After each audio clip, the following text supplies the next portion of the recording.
so we talked about Kron, Art and Res, Carrot, and Lilia. That's a stupid Right. name.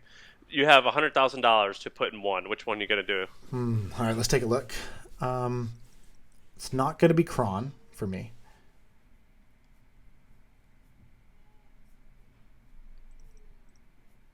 I'm also going to say it's not going to be Lilia because even though I like the market for all those reasons we mentioned, I don't know why this is the winning company. I don't see them doing anything special. And this is what we have to tell people is once you meet the person behind it, that could totally change your decision. For So sure, right. this is not based on the people at all because you could meet someone and you're like they're so formidable that's like, dude, I don't care what you sell, I'm in. Right. I think if I was going to do this, if I was going to, this is crazy to me that I'm even saying this, but I think I would be putting it in Arden Res. I think I would put it in because I think if they can get the marketplace spun up, it's going to be valuable. And I think that this is an overlooked marketplace, so overlooked market. So I like that it's a marketplace as a model, not lead gen, not anything else. And then on the other side, I think if they can get I have a feeling that the sort of fine art marketplace has not been affected by technology in the same way as all the other industries have. And so I'm curious to see what they can do. So I would bet the 100K on art and res, and I would write it off as a loss because I would assume it's going to be a loss. All right, I would do Kron. Okay, why Kron? I just think it's super easy for them to be in default survival. It's so easy. I think that they can get to like $100,000 in monthly revenue like really fast. I think their churn might be high, but I think that it's just because of the market size and because it's an impulse buy. And if this just saves you a little bit of time, I just think that they can get to 10 or $30 million in recurring revenue inside 3 or 4 years with very little capital. And so they're default alive pretty easily.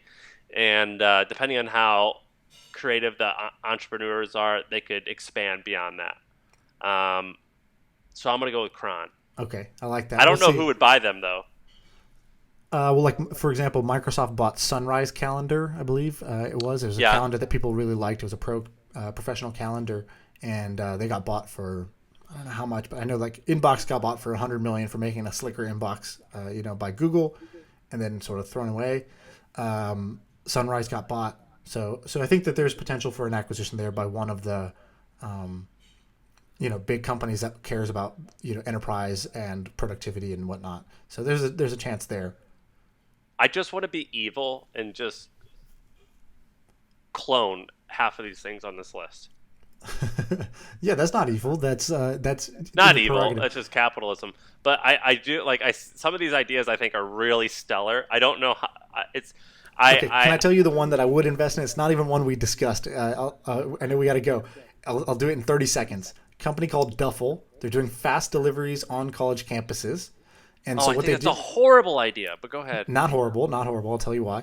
What they do is they buy the popular stuff that kids want, like Ben and Jerry's and chips and whatnot, beer. They put it in an apartment, and then they deliver it to you on scooter when you order it. So average card is $16. They make $5 per delivery, and they're delivering in a very lightweight way in a very tight geographic boundary, so they don't have a bunch of logistical issues.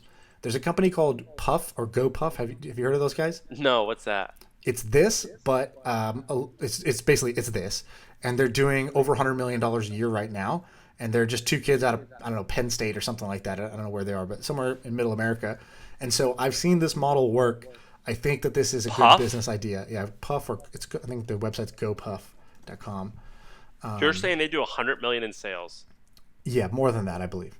And so they're in. You can see all the different campuses that. So they're then, in how right now. profitable are they? I mean, I don't know all that, right? I don't have all their financials, but I mean, is 100 million like their net like their after they pay the driver? I mean, or is it like where the driver gets most of the money and most of the so money they're goes to the they're at store? 163 million a year.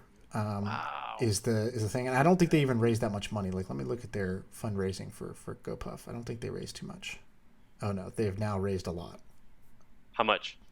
$866 million. You described it as two kids. Well, it was SoftBank invested in them recently, and is a huge round.